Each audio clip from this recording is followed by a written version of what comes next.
Tiba-tiba terdengar suara aneh. Gadis kecil yang tadi sudah tertidur lelap mendadak terbangun saat mendengar bunyi berisik di luar rumahnya.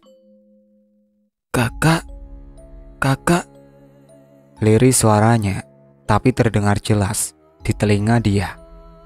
Gadis remaja berkulit putih yang diwariskan bapaknya itu sontak terbangun mendengar suara adiknya yang bergetar. Ia mengerjapkan matanya berulang kali dan berbalik menatap adiknya yang sudah terduduk di sebelahnya. "Kenapa, Dek? Dah malam ini, Dek. Bubuk, Gih," perintah dia sambil membelai lembut punggung adiknya. "Kak, ada bunyi berisik di luar. Ada maling, Kak." "Hus, jangan sembarangan ngomong, Dek." "Kakak diem, dengerin." Sepersekian detik kemudian dua kakak beradik itu terdiam dan suasana menjadi hening. "Dek, suara apa itu, Dek?" Suara benda berguling di atas atap membuat dia dan Dila penasaran. "Ayo kita ke kamar Mak, Dek. Mungkin ada maling," ajak dia seraya turun dari ranjang dan menggendong adiknya untuk serentak melangkah menuju kamar emaknya. Dia melangkah pelan bersama adiknya, sembari meraba-raba karena lampu sengaja dimatikan. Suasana gelap gulita. "Kak, kata emak, kita nggak boleh ke kamar emak, apalagi malam." Dila menarik tangan kakaknya saat langkah mereka kian mendekati kamar Diana. "Brak! Dek, suara apa itu, Dek? Di kamar emak." Kali ini gegas dia menarik tangan adiknya, mendekat ke arah kamar. Langkah mereka terhenti, tepat di depan pintu, saat mendengar suara patahan tulang. Dia tersentak, jantungnya berdegup kencang. Apa yang terjadi di kamar maknya? Apa ada maling yang masuk dan mematahkan tulang mamanya? "Tok, tok, tok. Mak, Mama," panggil dia dari luar. Hening, tak ada jawaban. Dia menekan handle pintu dan membukanya secara perlahan. Bau anyir darah sempat menusuk indera penciuman dia. Sontak gadis itu menutup hidungnya dengan jari telunjuk dan ibu jarinya. Samar dia seperti melihat sesuatu melesat di kegelapan. Jantungnya seolah berhenti berdetak dan nafasnya tersengal. Perlahan ia melangkah mundur dan melindungi adiknya. Bayangan itu semakin mendekat dengan dua titik menyala merah. Dia seketika menekan dadanya yang sesak, sedangkan Dila berupaya lepas dari genggaman kakaknya. Tiba-tiba, lampu menyala terang saat sosok itu hanya berjarak sekitar 1 meter dari hadapan dia. Gadis itu hampir saja pingsan saat menatap sosok yang sempat membuatnya ketakutan setengah mati. "Mama," desisnya. "Mama," teriak Dila, sembari memeluk tubuh mamanya yang menatap nyalang ke arah dia. "Apa yang Mama perintahkan padamu, Dia? Jangan berani-berani mendekati, apalagi masuk kamar Mama. Pantang." Suara Diana meninggi dengan mata nyalang berwarna merah. Dia menunduk mendengar ucapan marah mamanya. Ia sedih. Sebelum menjadi seperti sekarang, mamanya dulu tak pernah marah dan berucap kasar. Mamanya orang yang lembut dan amat penyayang. Dia terisak, air matanya tumpah. "Sekarang kalian masuk. Mak capek," bentak Diana seraya mendorong tubuh kedua putrinya keluar dari kamar. Dia dan Dila menunduk sedih. Kedua gadis itu berjalan gontai menuju kamar dan naik ke atas ranjang mereka. "Kak, Mama sekarang pemarah ya?" protes si bungsu. Kakaknya hanya diam 1000 bahasa. Ada rasa takut menyergap hatinya. Kenapa Mak jadi pemarah dan matanya berwarna merah? "Bu, desa sebelah lagi gempar," seru seorang ibu berbaju kuning bergosip dengan ibu-ibu yang lain saat dia tak sengaja melintas. "Mau sekolah dia?" Ibu berbaju merah yang dia kenal sebagai ibu kawannya itu menegur dengan ramah. "Iya, Tek. saya mau sekolah. Ibu itu hanya tersenyum. Tapi pembicaraan ibu-ibu tadi membuat dia kepo dan berbelok untuk sekedar membeli sesuatu di gerobak tukang sayur. Ia sungguh penasaran dengan obrolan ibu-ibu tadi. Gak jadi berangkat? Tanya ibu berbaju merah heran. Nanti tuh ada yang dia mau beli. Ucapannya seraya berpura-pura memilih. Tadi cerita apa Bu Nani? Tanya Mbak Imas, si tukang sayur. Iya Bu, bapaknya teman anak saya tewas semalam gara-gara ketemu kuyang. Kuyang? Iya Bu, penyakitnya kambuh saat melihat sosok yang katanya nyeremin itu. Sampai sekarang masih ada kuyang? Mitos aja Bu, sangga Bu Sari sembari mengibas tangannya. Dia yang mendengar semakin penasaran. Ia memasang telinganya lebar-lebar agar bisa mendapat info lebih akurat. Ya masih lah Bu, suami saya pernah lihat, ucap Bu Nani. Kuyang itu apa? Bi Imas menggaruk kepalanya yang tidak gatal, heran. Kuyang itu orang yang menganut ilmu sesat, ilmu hitam, demi memperkaya dirinya. Kalau dia lapar jadi kuyang, siluman berbentuk kepala yang terbang dengan jeroan dan usus menjuntai. Cari makan dengan menghisap darah wanita hamil dan juga darah binatang. Kalau cewek tuh orangnya cantik luar biasa. Ilmu kuyang memang bisa bikin cantik. Dia itu sama seperti kita, beranak pinak. Cuma ada cirinya. Kalau dia kuyang, matanya itu merah dan ada garis di leher. Jelasnya panjang lebar. Dia tersentak. Garis merah di leher, mata merah. Ciri-cirinya sama seperti emak. Apa emak seorang kuyang? Hari itu Saras hendak bertandang ke rumah istri pertama suaminya, Damar. Keinginan itu sudah ia ungkapkan jauh-jauh hari sebelumnya. Lelaki berumur 40 tahun lebih itu pun mengiyakan apa yang diinginkan istri keduanya. Ia amat bersyukur punya istri dua yang akur. Istri pertama cantik dan bijaksana. Istri kedua pun tak kalah baiknya. Namun beberapa hari ini, Damar melihat keanehan pada diri Saras. Wanita cantik itu terlihat mudah lelah dan pucat. Bener, kamu gak apa-apa. Nanti kamu pingsan di jalan, Ras. Ujar suaminya khawatir. Gak apa bang. Sayang, aku udah masak gulai untuk Mbak Diana. Semenjak kita nikah, belum pernah ke rumah Mbak Diana. Aku pengen dekat dengan anak-anakmu juga, sahut Diana. Rasa iba kian menelusup ruang hatinya kala melihat Saras yang semakin susah bergerak dengan perutnya yang kian membesar. Dengan susah payah Saras menaiki motor keluaran baru yang bodinya besar. Semua keinginan suaminya. Ia amat bersyukur berbagi suami dengan orang sebaik Diana. Bukan cuma mau menerima kehadirannya, tapi ia juga rajin menolong kehidupan mereka. Diana tak segan memberi uang dan makanan enak, meski ia tak pernah datang menemui Saras secara langsung.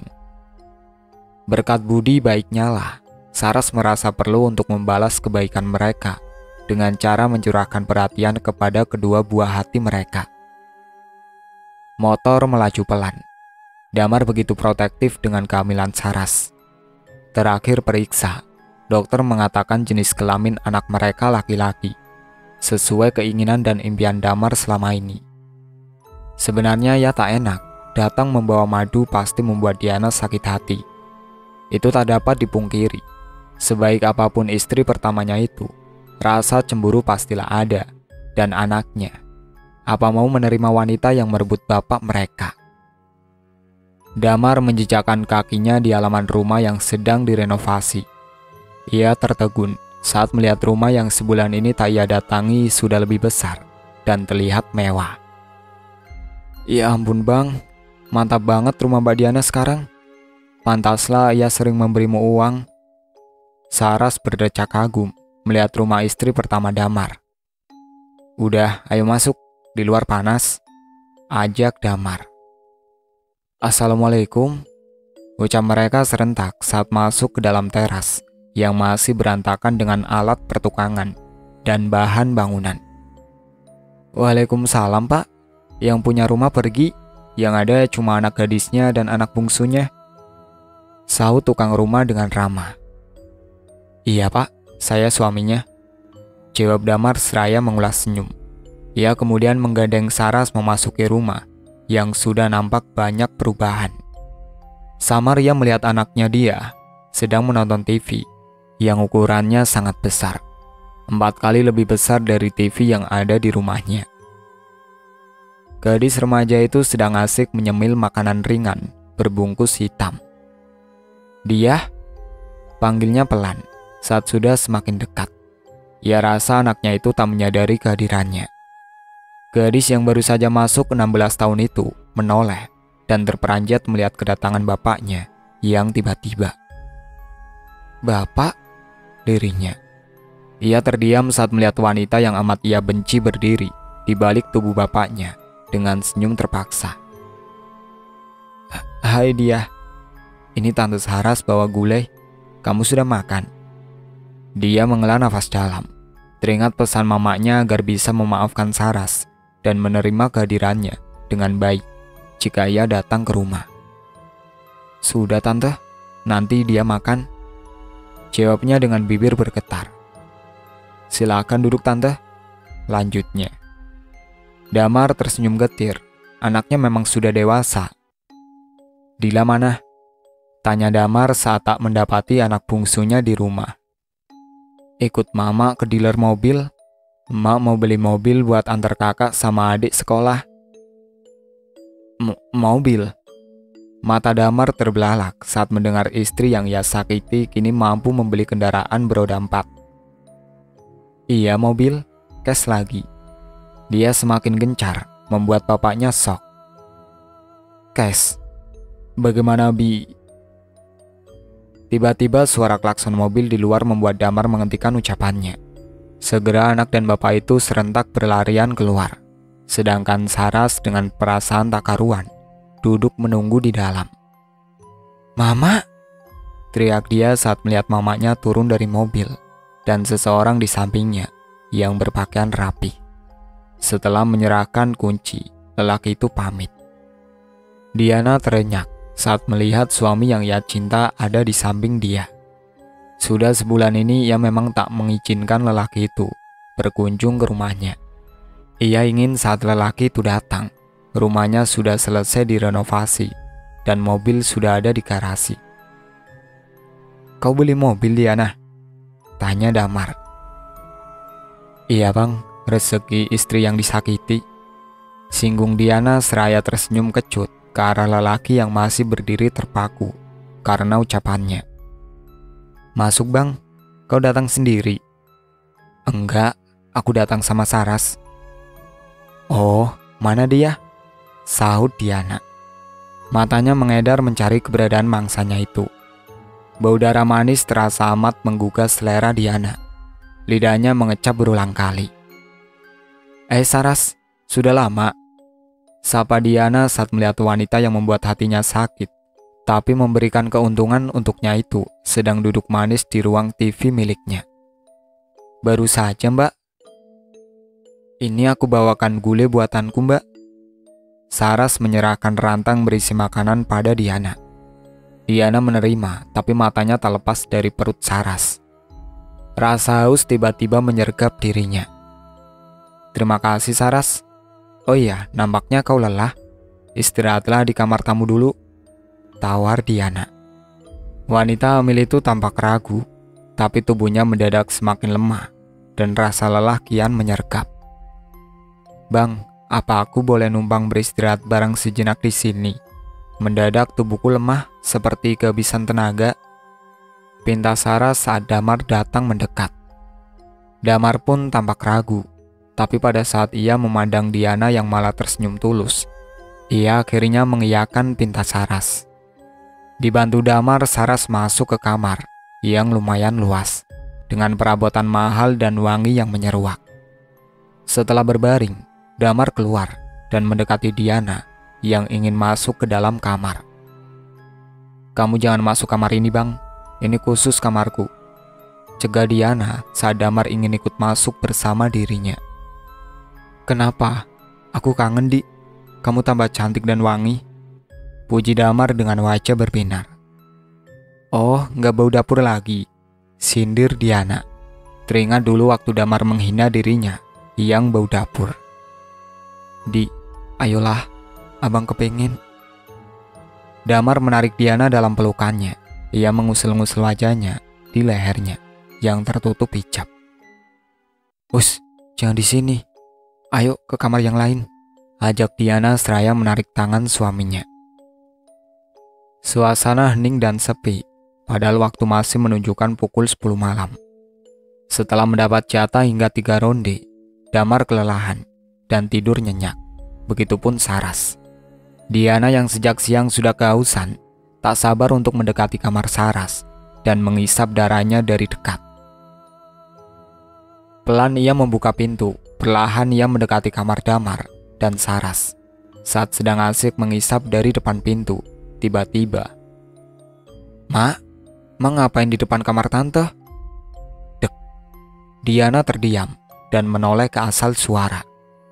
Dia sama soknya saat menatap mata mamanya yang merah menyala.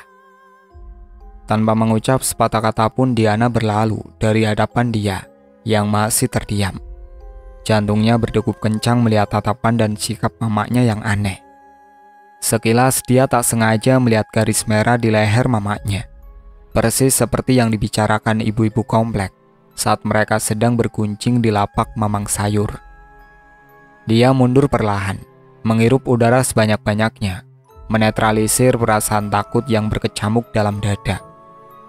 Tubuhnya bergetar hebat saat naik ke atas ranjang. Ia meraih selimut dan menutup wajahnya. Rasa takut kian mencengkram kepalanya. Tak bisa ia bayangkan jika benar maknya seorang kuyang. Hingga pagi menjelang, dia tak jua bisa menutup mata. Bayangan akan sosok mamanya selalu terngiang di pikirannya. Tok tok tok. Dila, ayo sarapan nak. Panggil maknya seraya mengetuk pintu kamar putrinya. Dila menggeliat dan mengerjapkan matanya berulang kali. Ia lalu menatap kakaknya yang terdiam menatap langit. Kak, mama manggil tuh. Bangun yuk kak. Ajak Dila sembari menarik baju kakaknya. Adik aja ya, kakak lagi gak enak badan. Tolak dia lembut. Memang kepala dia terasa amat berat. Ia berusaha memejamkan mata. Begadang semalam membuatnya pusing dan berkunang. Dila yang memang sudah teramat lapar menjejakkan kaki kecilnya di lantai keramik berwarna putih. Seraya berlarian, bocah kecil itu bersenandung riang. Mana kak dia dek? Ucap Diana saat melihat putri kecilnya itu datang sendiri. Kakak sakit katanya mak. Jawab bocah kecil itu seraya menyeruput susu putih buatan mamanya. Ia pun langsung menyuap nasi goreng kecap dengan suiran ayam yang amat menggugah seleranya. Diana bergeming, teringat kejadian tadi malam saat ia kepergok berada di depan pintu kamar Saras. Kenapa sayang? Kok bengong? Diana tersentak saat merasakan kecupan mesra di pipinya. Ia tak menyadari kedatangan Damar di sampingnya. Bang, mana Saras? Kok sendiri? Tanya Diana saat melihat suaminya datang sendiri. Katanya pusing, lemah banget dia. Apa abang bawa ke dokter aja ya? Bawa aja bang, mungkin bawaan anak dalam perut. Ayo bang, sarapan dulu. Ajak Diana seraya menggeser tempat duduknya. Damar tak henti menatap gerak-gerik istri tuanya yang nampak tambah cantik dan membuatnya bergairah setiap waktu. Pak, bapak kenapa mak? Dari tadi mandangin mama terus. Protes Dila yang membuat wajah Diana memerah. Ia tak menyangka efek dari minyak kuyang sedahsyat ini. Bang Damar seolah terhipnotis dengan dirinya. Bapak, pekik Dila yang membuat Damar terperanjat. Apaan dek? Bapak tuh kenapa liatin mama terus? Ayo pak, sarapan sama adik. Oh iya nak, bapak terpesona sama mama. Tambah cantik sekarang. Puji Damar, mata nakalnya melirik ke arah Diana, seraya berkedip manja. Dah bang, gak kerja apa? Diana memalingkan wajahnya, risih. Abang nanti mau nemenin Saras ke dokter. Oh iyalah, saud Diana singkat. Nak, kalau nanti abang sering pulang, keberatan gak? Tanya Damar malu-malu. Enggak lah bang, kamu kan masih sah suamiku. Abang tuh kalau lihat kamu bawaannya pengen berduaan melulu. Bang, ngomongnya jangan kenceng-kenceng. Malu sama anakmu dan istri mudamu. Jari telunjuk Diana diarahkan ke bibir Damar sebagai kode agar jangan salah bicara. Mak, Dila mau mandi dulu. Bocah kecil itu tanpa rasa canggung turun dari kursinya dan berlari kecil menuju kamarnya. Tuh, Dila sudah pergi. Abang boleh ngomong kan? Ngomong apa bang? Abang minta maaf ya. Abang nyesel bikin kamu sakit hati. Sudahlah bang, toh aku juga gak kenapa-napa. Diana membuang pandangannya dari wajah Damar. Harusnya akui bahwa pesona ketampanan suaminya itu memang tak pernah luntur. Tapi abang baru sadar sekarang kalau abang gak bisa lama-lama jauh dari Muna. Abang nyesel nikah lagi. Andai abang dulu gak selingkuh nak, pasti sekarang hidup kita lebih bahagia. Diana hanya tersenyum kecut tanpa Damar sadari saat ia berbicara panjang lebar. Saras diam-diam mendengarkan percakapan mereka dari celah pintu kamarnya. Tubuhnya bergetar menahan sakit hati akan ucapan Damar, suaminya. Ia merasa rendah dan tak berarti. Seandainya saja saat ini ia tak sedang mengandung, pastilah ia akan segera pergi dan meninggalkan lelaki bajingan seperti Damar. Tiba-tiba saja perut Saras mengeras. Rasa sakit dan nyeri menyerang dirinya. Wanita hamil itu meluruh di lantai. Darah merembes di antara selakangannya. Serta-merta Diana dan Damar berlarian menuju kamar Saras. Saras! Pekik Damar saat melihat istri mudanya dalam keadaan yang mengkhawatirkan. Sakit bang. Rinti Saras pilu. Diana tertegun. Lidahnya berdecak saat mencium aroma darah yang begitu nikmat. Matanya fokus ke arah paha Saras yang merembes darah kental. Darah yang amat ia suka. Andai saat itu tak ada Damar, Saras tentu saja jadi santapan nikmatnya pagi ini.